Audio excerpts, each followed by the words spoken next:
Proud ka kasi dala-dala mo yung bandila ng Pilipinas na pumupunta ka sa iba-ibang bansa na tinatanggap ka. Para bang maluwang yung kamay nila na pagdating mo, wini-welcome ka.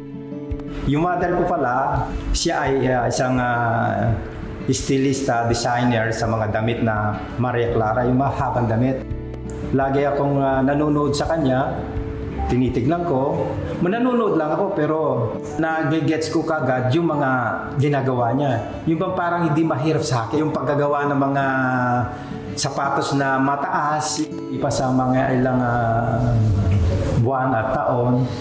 Nasa na ako, yung sa Tuscany. Pagdating ko doon, nakilala ko yung may laboratorio ng porcelain. At sabi niya, Richard, mag-create ka ng mga iba-ibang mga porcelain.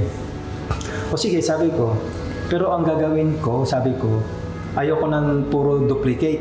Nakapag-create ako ng mga personal na, ang tawag nila, yung raku, crack clay. Ako yung nag-imbento nun. Isang malaking karangalan na na-appreciate sa Europa, yung mga gawang Pinoy, naalay ko sa mga kapwa Pilipino ko dito sa Europe at saka sa buong mundo. Kasi bihira lang yung mga Pilipino na dito nag-aano yung mga gawa. Kasi minsan mahirap pa ilabas at tangkilikin ng mga banyaga, ibang lahi. Kailangan ng lakas ng loob talaga.